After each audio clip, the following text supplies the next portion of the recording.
So, welcome to the Carmel Street meeting number 2.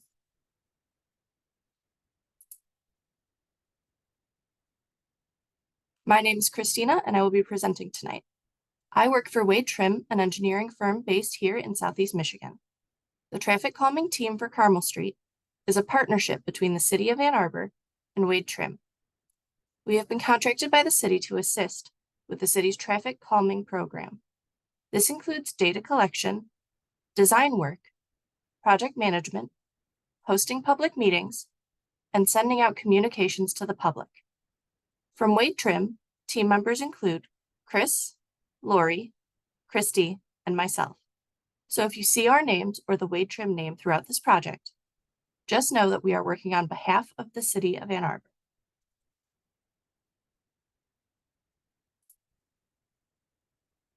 And with this partnership, we are working closely with City of Ann Arbor staff.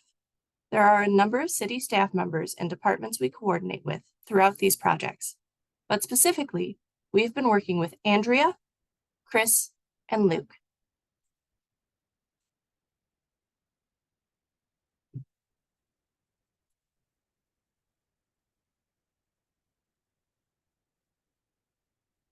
I'd like to recognize that we also have a council member joining us this evening. And if you'd like to say anything before we start the presentation, please raise your hand via Zoom. Hello, Travis.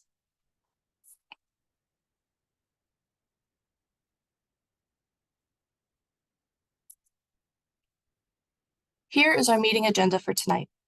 Most of tonight's time will be dedicated to Section 4, the preliminary plan, where we will review and discuss each device.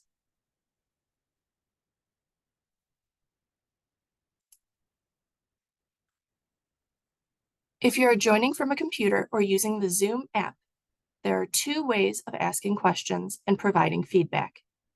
You can press the raise hand button at the bottom of your screen. This will notify me, the host. You can also lower your hand with the same button. When recognized to speak, the host will allow you to unmute. If you would rather type a question or comment, you can press the Q&A button. A chat box will appear. You can type in the text box and then press send to submit your message. If you would like to send your feedback anonymously, please make sure to check that box. For any attendees dialing in by phone, you may request to speak by dialing *9. You will be recognized to speak by the last 3 digits of your phone number, and the host will unmute you. You will not be able to use the Q&A function.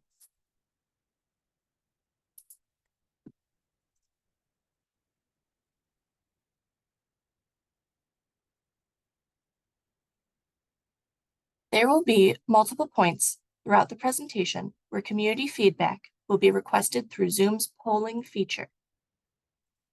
If you are on a computer or using the Zoom app, and the poll is launched, it will automatically pop up. After you answer the polling question, press submit. When the poll closes, results will automatically pop up. Press close to stop viewing results.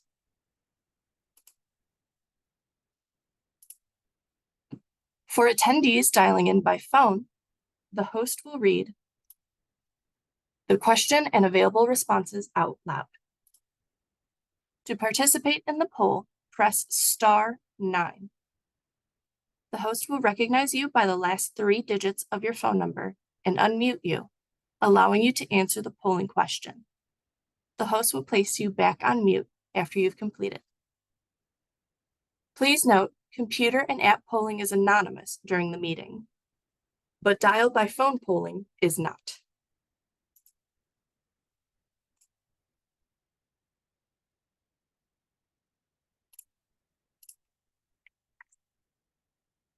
As a test, we will launch our first poll. Do you live in the project area, Carmel Street, between Easy Street and Towner Boulevard?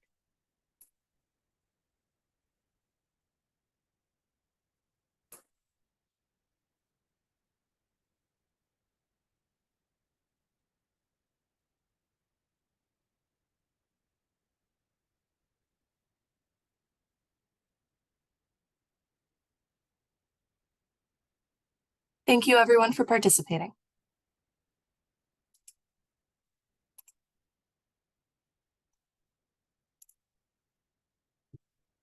During the presentation, and especially during any feedback from your fellow community members, please keep these Zoom norms in mind.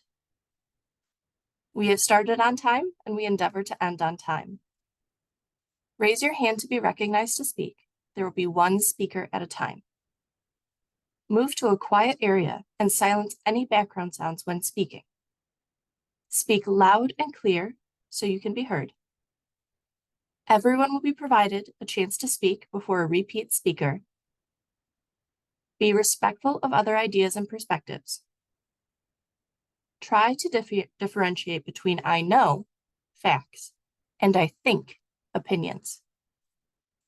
Inappropriate written or verbal comment or language, including personal attacks and accusations, will result in the attendee being removed from the meeting. Please use the Q&A function freely. We will be monitoring throughout the meeting. To keep with our meeting schedule, we may wait for dedicated breaks in the presentation to answer questions live or recognize speakers.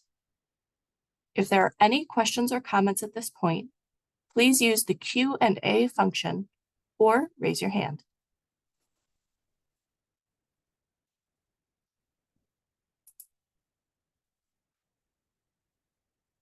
This is the preliminary plan that was mailed to project area addresses and marked on the street for self-guided tour. During meeting 1, there was interest in adding another speed hump between Towner and the curve on Carmel. After reviewing the area, there was not enough space to accommodate another speed hump.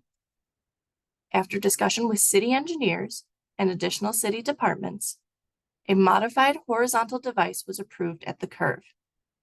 Similar to a median island, this will be something that you drive around to visually and physically narrow the roadway.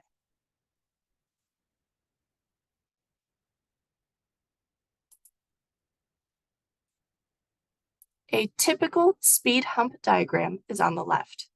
An example from Wells Street is shown on the right.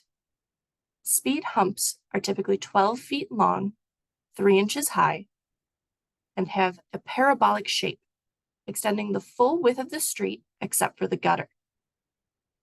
Studies have found benefits of speed hump treatments may include speed reduction, traffic volume reduction, and crash reduction. Some other notes regarding speed humps are: the height is designed for ease of bike usage and bicycle safety. If previously permitted, vehicles can park on speed humps, and trash cans can be placed on speed humps if necessary.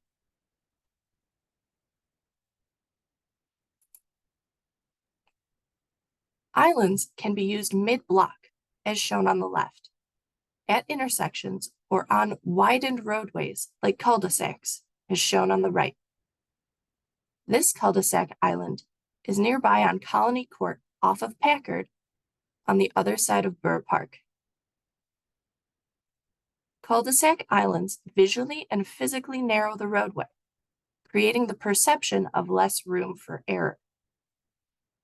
Some considerations for islands are: on-street parking may be reduced or removed in this area to maintain emergency and maintenance vehicle access. Islands may interrupt driveway access and result in U-turns at the end of the island. They can reduce pedestrian crossing distance by providing a refuge within the street. They may cause debris to collect around the device.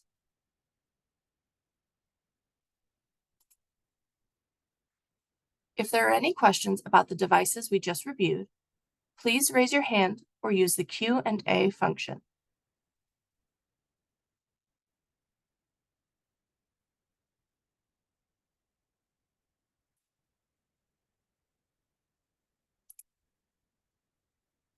This next section will be a review of the devices in our proposed plan and audience polling for support on each device.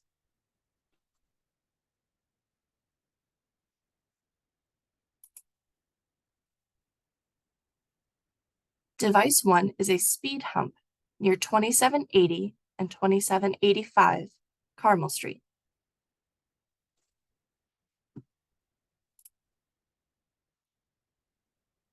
A poll has been launched. Do you support device number 1? If there are any questions, please raise your hand or use the Q&A function. Some things to keep in mind are that legal on-street parking is still permissible at speed humps, and they are designed to be safe for vehicles and bicyclists to travel over.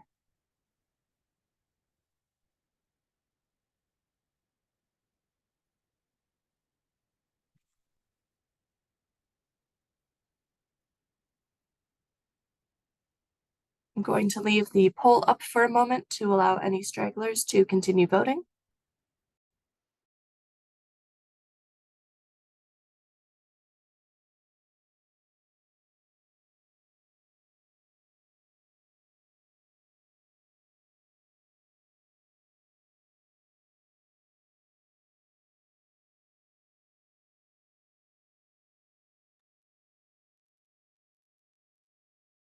For those who have just joined, a poll has been launched asking whether or not you have support for device number 1, a speed hump near 2780 and 2785 Carmel Street.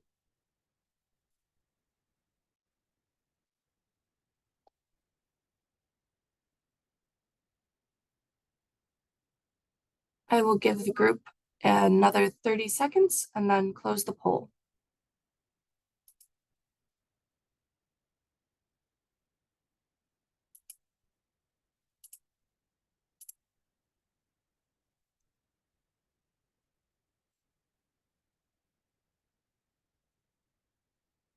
I will relaunch the poll because I have just learned that the poll will not launch if you've just entered this meeting while the poll is active. So if you have voted, please vote again. I apologize for this interruption. Again, the poll is for support of device number 1. The question is, do you support device number 1? Some things to keep in mind are that legal on-street parking is still permissible at speed humps, and they are designed to be safe for vehicles and bicyclists to travel over, and should not interrupt or disturb refuse bin placement if they happen to be within the influence of where you place your trash bins.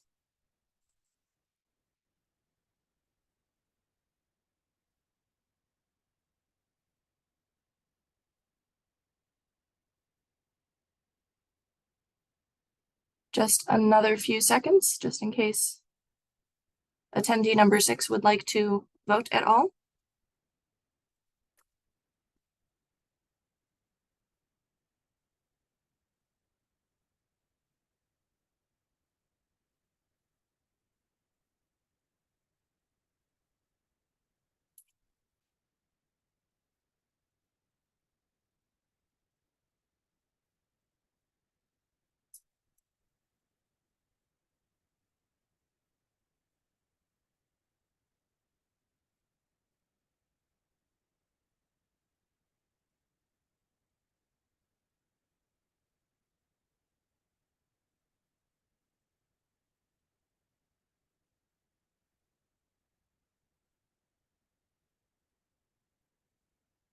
All right, it looks like we have full participation. Thank you very much. And it looks like we are generally in support of item number or device number 1.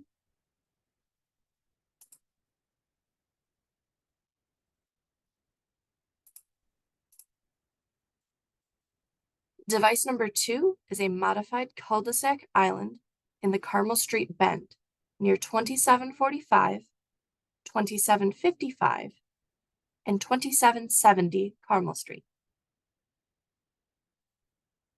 This device was added after discussion with city engineers on the feasibility of a device specifically addressing concerns with the bend in Carmel Street. This visual and physical cue to drivers is intended to work with the speed humps to address speeding.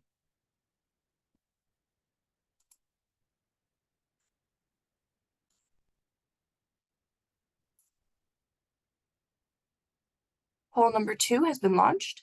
Do you support device number 2? If there are any questions, please raise your hand or use the Q&A function. Some things to keep in mind are that in order to maintain access for city maintenance and emergency response, on-street parking would be prohibited in the areas shaded yellow.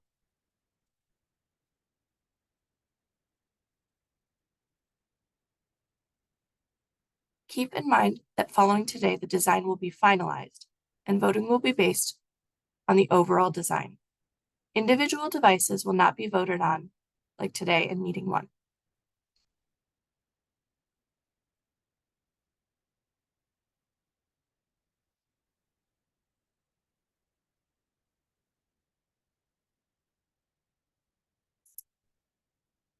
An anonymous attendee has indicated that they don't believe that this device will slow down any vehicles. I would like to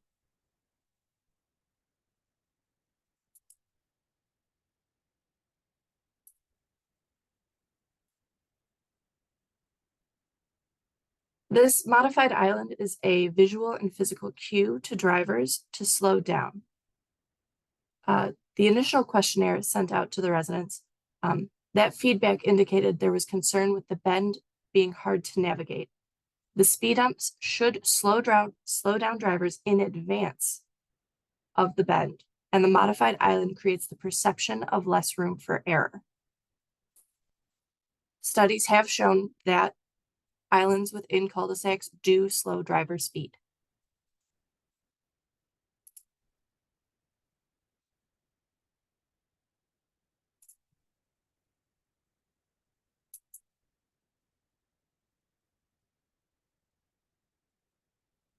All right, I have a second polling question in relation to device number 2.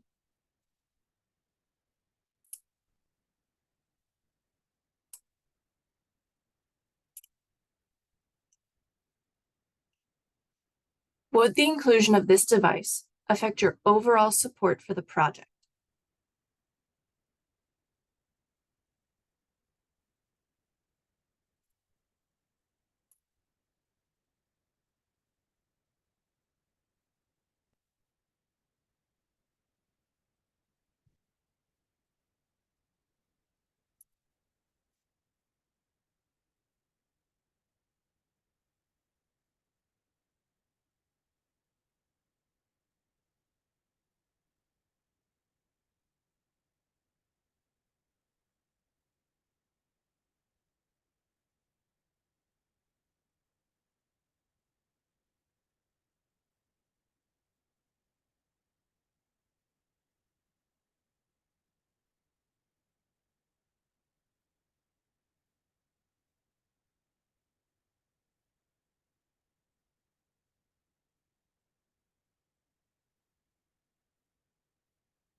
All right, and it looks like we have commentary. This individual does believe that this device would slow down traffic. This person lives right there and feels something needs to be done with the curve. Cars are continuously coming onto her lawn and causing damage. And this causes this person not to allow their children to play in front of the house.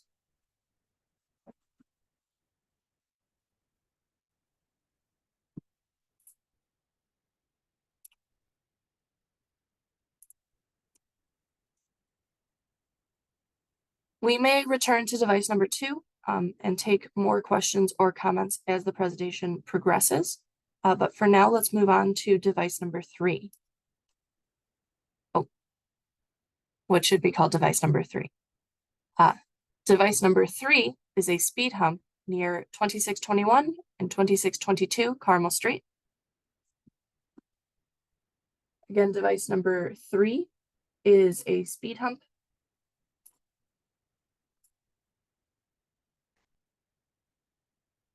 near 2621 and 2622 Carmel.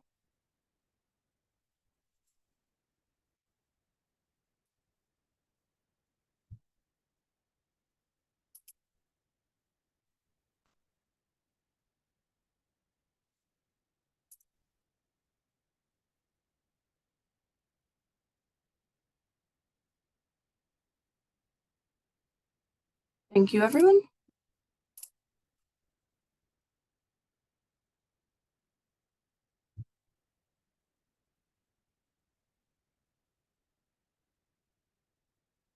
And device number 4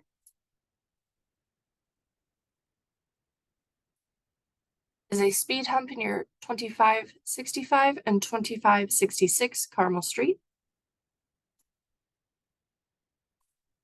A poll has been launched. Do you support device number 4? Again, if there are any questions, please raise your hand or use the Q&A function. Some things to keep in mind are that legal on-street parking is still permissible at speed humps, and they are designed to be safe for vehicles and bicyclists to travel over, and they should not affect where you place your refuse cans.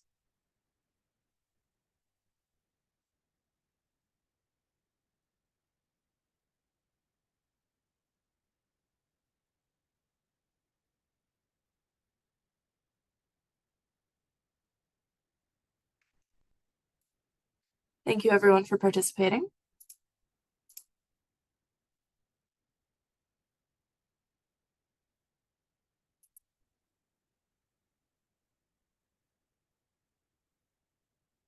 Before we proceed on to next steps, if anyone who voted that they would not approve of the project as a whole with the inclusion of the cul-de-sac island, please feel free to share your questions and comments about the cul-de-sac island and any concerns you may have with it that we could potentially address in this meeting. For the sake of clarity, I will go back to the cul-de-sac island screen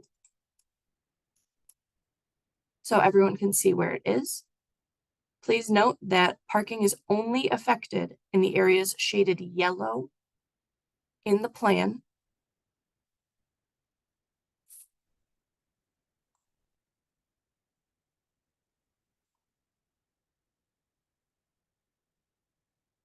If anyone who is not in favor of the cul-de-sac island modified,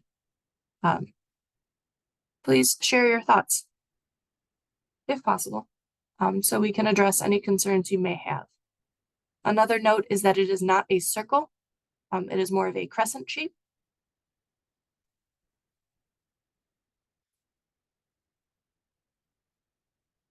Someone has indicated that they think cars traveling from Easy to Towner will drive on the wrong side of the road and it will be dangerous. So road width will be maintained to allow two vehicles traveling in opposite directions to pass each other on the inside of the curve, so to speak. So it wouldn't necessarily force two vehicles to approach each other head on. That would be dangerous and not part of our design process. Someone has asked how many parking spots will be lost. By our estimation, including removing the space currently occupied by driveways, it would roughly be between 5 and 6 parking spots. Though, based on our field observations, people do not generally park at the apex of the inside of the curve. So whether or not that parking spot is lost is based on utilization. Christina, hi, I'm going to chime in for a second. So I'm seeing that there's some confusion regarding how drivers will utilize this. So the device is not meant to be, it's wide enough. Sorry, let me back this up. From the curb line, which I don't have a pointer, but where that little green dot is on the screen and that black line there where the curb is on the inside to where the red device is. Thank you, Christina. 2 cars, there's enough width there for 2 cars to pass, as well as a fire truck too, and a solid waste vehicles. That it's meant to create 2 drivers, like it is now almost like a, I'm going to use 90-degree very loosely here, 90-degree turn. So they are not supposed to go into the cul-de-sac to make this. They're supposed to stay on the, inside. So there's enough room for lane width. So I think we kept, what was it, 20 feet there? Maybe more? Yes, at least. Yep. So the only people going into the cul-de-sac would be the property owners. So it's not, when we say it's like a residential traffic circle or a pedestrian island, it's not supposed to be straddled by the drivers where one goes one way, one goes the other. It's really supposed to keep everyone on the inside of that curve who are trying to utilize Carmel Street versus use it as a divide in the road like a boulevard. It's not a boulevard. That might have complicated this to some of you, but I feel like that might have been the missing piece. So you can continue, Christina. My apologies for interrupting. I just know that this is a new device and might have a little bit more questions. Thank you for your additions, Andrea. I appreciate the contribution.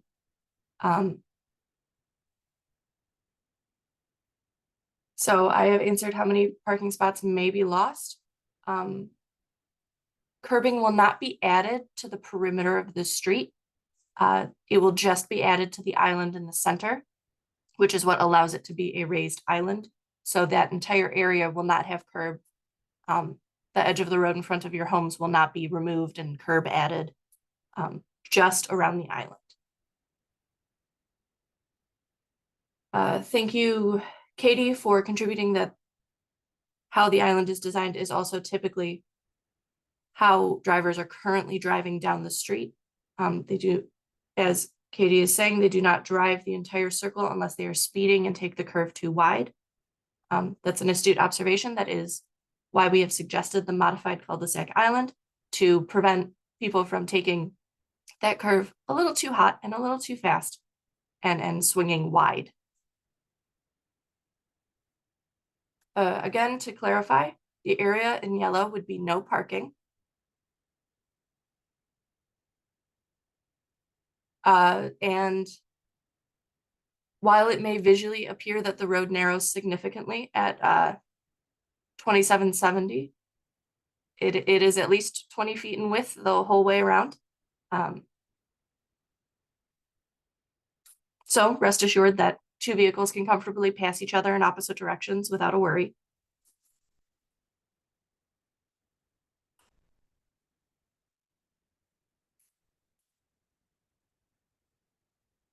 All right. Is there any other information people would like?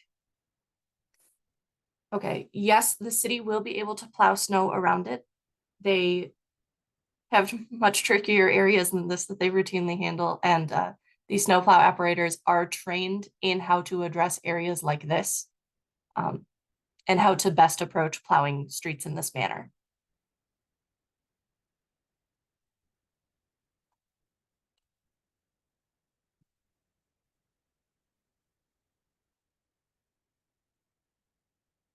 So after this clarification, and with this additional information, I am going to generate a new poll asking if there's renewed support for device number 2. One moment.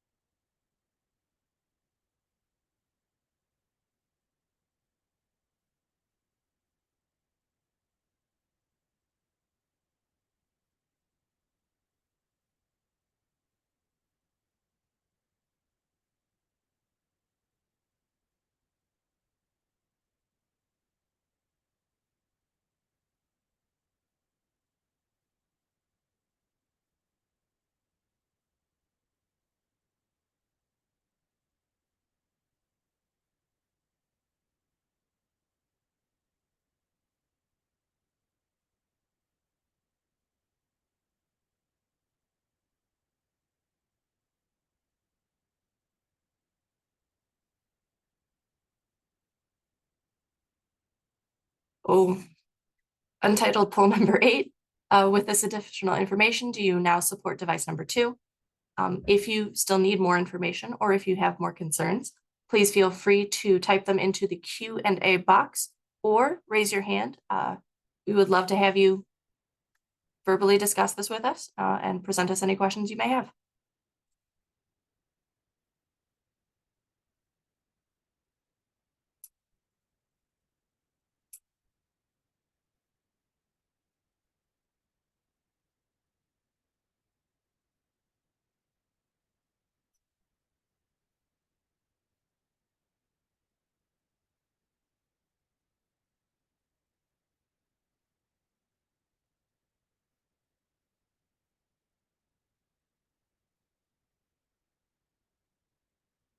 2 residents have not participated. If we could get your input, if you feel comfortable sharing on whether or not this additional information has caused you to support or not support device number 2, which is a modified cul-de-sac island.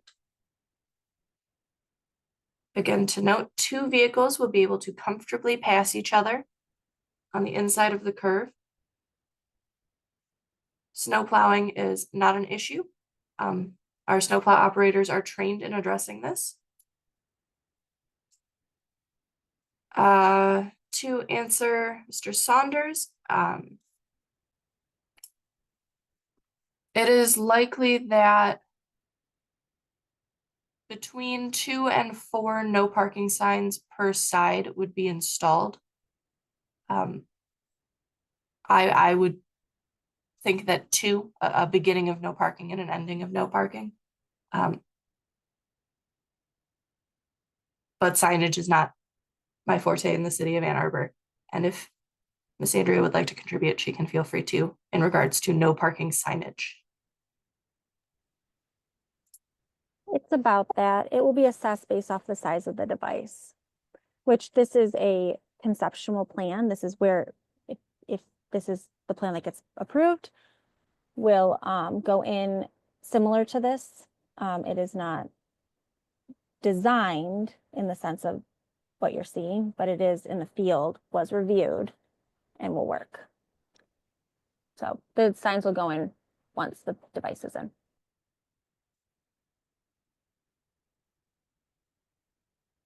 And to address the comment that someone believes that the cul-de-sac will not be effective in slowing down vehicles, studies have shown that even modified cul-de-sac islands do reduce vehicle speed and increase the perception of road narrowing. So as a speeder drives along and they see the island, they believe that the road is incredibly narrowed, far more than it actually is, and it does cause them to slow. It also provides less of a bump out, almost slingshot effect for speeding vehicles. They can't take the curve wide and gain speed through the curve with that island being there.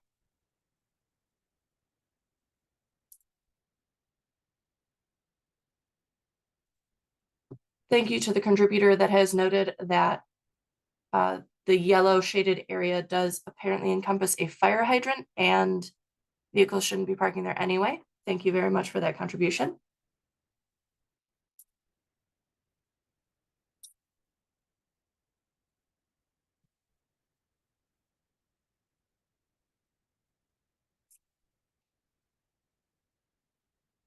All right, I will end this poll.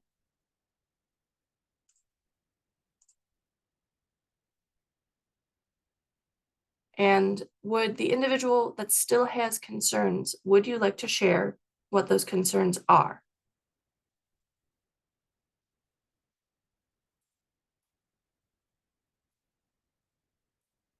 This is a dialogue. If you would like to speak, feel free to raise your hand and I will unmute you and we can converse if you'd like. I know, anecdotally speaking, I grew up in a cul-de-sac, one with a full circle median island, and it was very effective in slowing down people that would use it as a quick U-turn turnaround for the larger street I grew up off of, just anecdotally. Tina, do you mind if I add a little bit why we are doing this versus adding curb? Please feel free. Okay, so there's no curb currently in the cul-de-sac. There's curb along Carmel Street, but not in this area. Any new installation of curb requires a special assessment because it is a new improvement, and that special assessment is then given to the property owners adjacent to that area. So we cannot add curb along the street edge to narrow that intersection like we want. So we were trying to come up with a solution to the desire of this cul-de-sac, which was, how do we narrow it? We can put this raised concrete device in the middle, which we are calling a modified cul-de-sac island, and that will create that uncomfortable narrowing, an almost 90-degree, turn in it, to help keep cars on the inside and deter their slowing. With the other two devices, device 1 and device 3 on the opposite side, cars are already slow at that point because they have to drive over it. So building up speed here, like Christina has said, data supports that this will slow speed. We don't have this exact device in the city at this time, but we do have other areas where we have narrowed it, and by narrowed larger cul-de-sacs, and by doing that, has brought the speeds down. So I just wanted to make sure that I shared that as well. And all the information provided from you all will be utilized in the final poll. And before we leave, we will, and Christina, I will let you continue. There's some more questions in here, but we will pop open the project area question again because some of you came in later, and we just want to make sure that we know who lives in the project area and who does not based off of how the program currently runs. So I am going to launch that poll right now, but Christina, keep answering questions. All right. A question was, is it possible to know if everyone voting in these surveys actually lives on the street?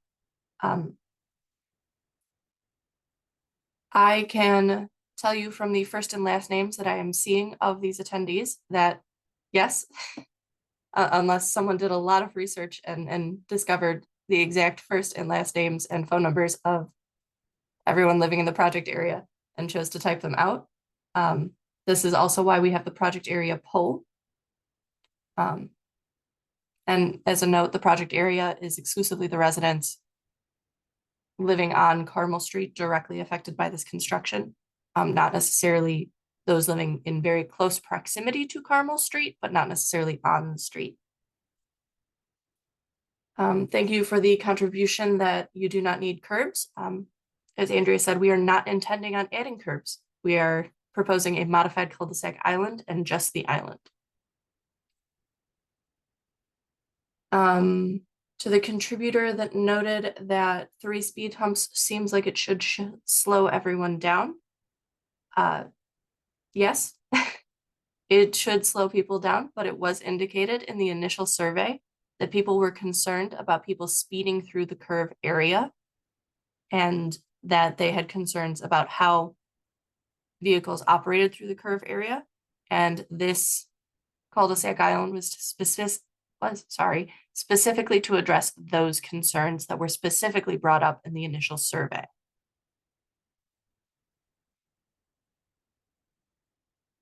It seems like we are missing a few votes on the project area poll. If we could get the last remaining participants to vote, that would be very welcome.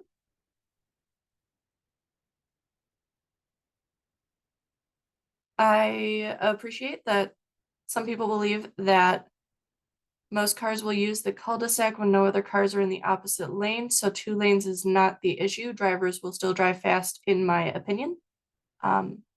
Like we covered at the very beginning of this presentation, there are key factors to keep in mind when considering opinion versus study results and facts, just to keep in mind.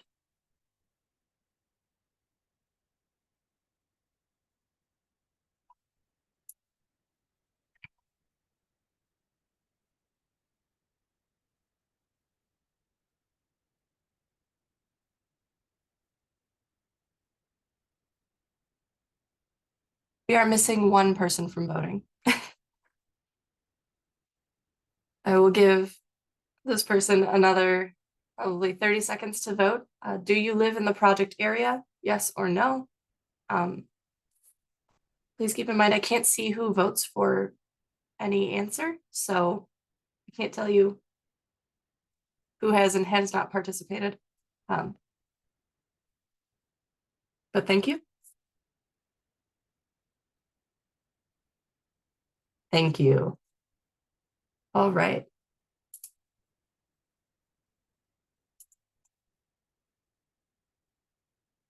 All but 1 live in the project area. Thank you very much of our attendees. This specifically addresses another concern that an attendee had, Someone made the comment that they live right there and they support the cul-de-sac.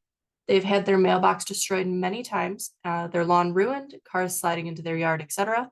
And it appears that this person does agree and believe that the cul-de-sac island will reduce speeds through the area in which they live. I know that was a specific concern that someone else had commented that they would like to see if there was support from those living next to the proposed device.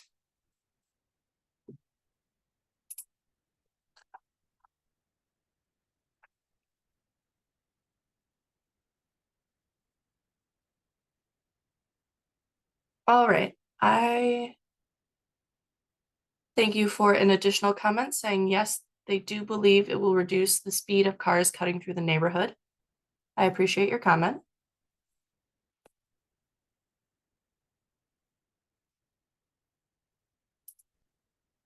All right, I will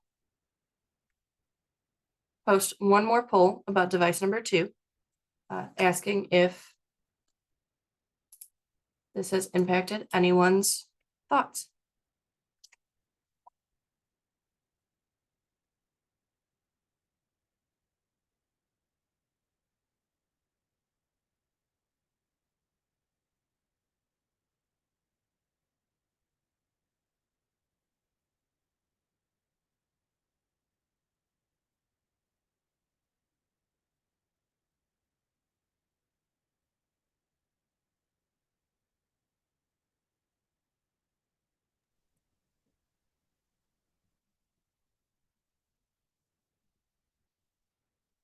I would like to thank you all for polling on this a few times. This information is helpful because of the divide that we are seeing at this location. And we want to make sure that we put out a final plan that represents the feedback received from the community members here.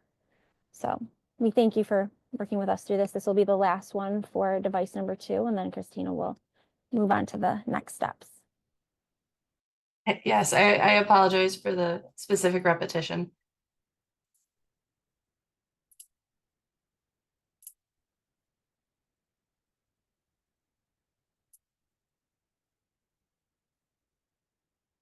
All right. Thank you everyone for going through this process. Again, if you have additional questions as we go through, please feel free to drop them in the Q&A slot. So after this, what are the next steps? May 13th, a final polling card will be mailed to the project area addresses. June 2nd, the deadline to electronically complete or postmark the final polls begin. Or is the deadline to electronically complete or postmark the final poll. I apologize. And then June 16th, the poll results will be posted on the project website. Following today's meeting, we will post the presentation and recording to the project website in the next week or so. We will also post a summary of today's polling and use the feedback to finalize the design plan. Once the final plan is ready, we will post it to the project website. We will also mail the final questionnaire to project area addresses by May 13th. You will have the option to complete the poll by mail or online, but the deadline to electronically complete or postmark that poll response is June 2nd. The requirement to move forward is that of those participating in polling. There needs to be a more than 50% approval of the final plan. So of the people that reply, 50% or more, greater than 50%, need to approve of the plan. If that requirement is met, our team will then prepare a cost estimate to be presented to City Council for budgeting.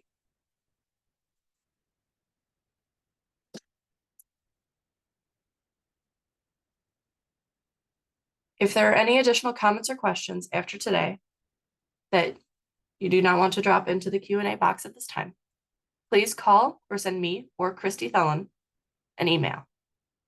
If you would like email notifications about upcoming mailing packages, you can type your email in the Q&A box or send me an email to add you or Christy.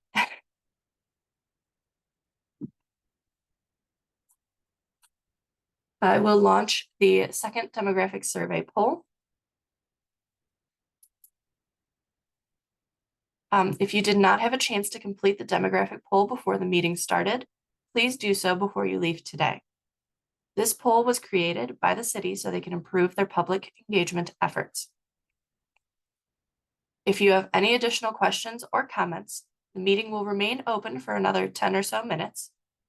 Otherwise, you may leave at any time. Thank you for your time and participation in this presentation. We appreciate your care and interest in this project and hope you enjoy the rest of your night.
I see there's an anonymous question that says, if all the devices are approved, what would be the approximate earliest startup date? I'm assuming that startup date means construction. So currently we would be looking at fiscal year 2027. So the earliest we could get them in is sometime next year, but later towards fall or the following year. So calendar year 26 or calendar year 27. It just depends, but all that information will be shared publicly, and it is dependent on available funding. So, but it will, if it's approved, it will be slated for construction at the end of calendar year 26 or the start of calendar year 27, if approved.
In regards to questions of why the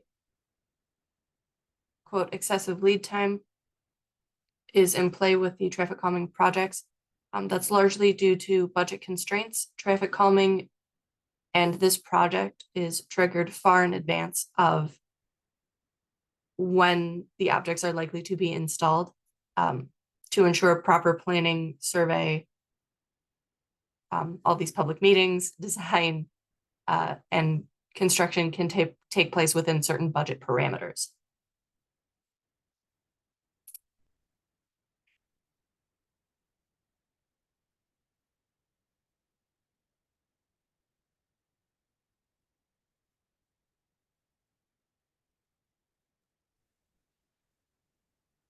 To answer one more question, if other streets under construction going to assert are placed in line if they need traffic calming.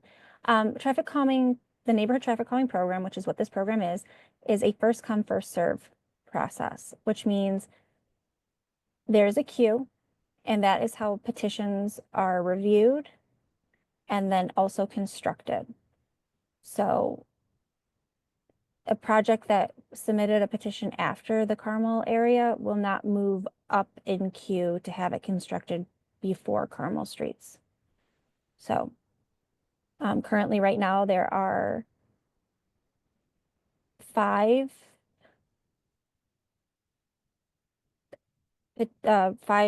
projects ahead of Carmel Street for construction. And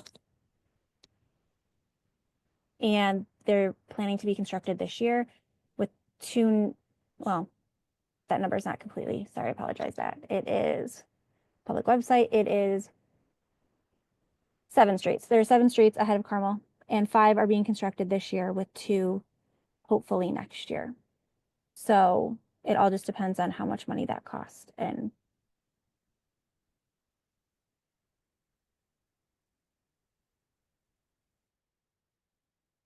Thank you, Andrea.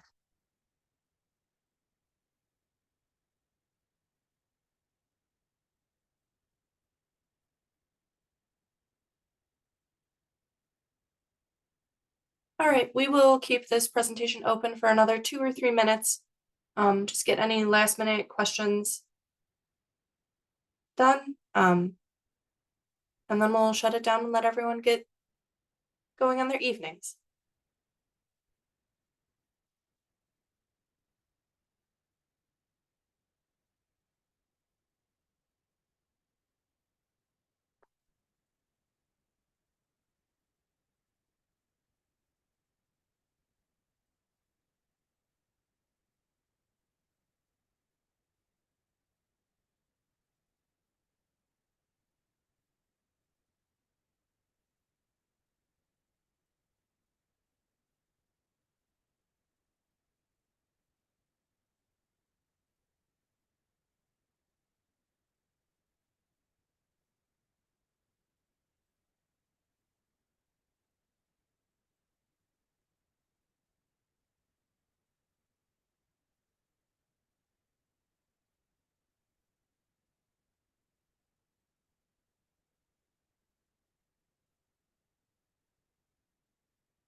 there was a question that came in. It says, please correct me if I'm wrong. Did City Council vote to let streets under resurfacing put in traffic calming at the time if deemed necessary? There is a resolution that was approved by City Council. That resolution has many resolve clauses, with one of them being if a project is in the capital improvement plan, so it's called the CIP, that speed management should be reviewed when a project comes up in the CIP.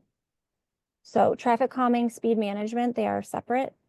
Traffic calming in this context here is a program that has identified funding, and the installations on resurfacing programs and or CIP projects does not take that funding from this program.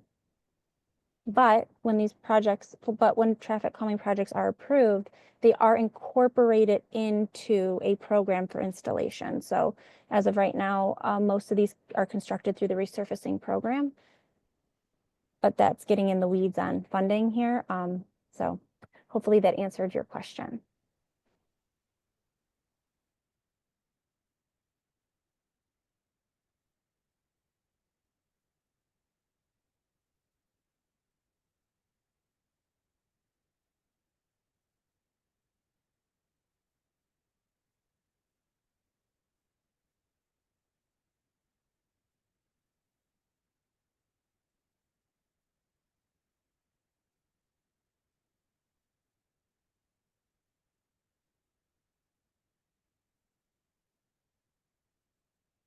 All right, folks, it looks like we have answered everyone's questions and addressed all concerns.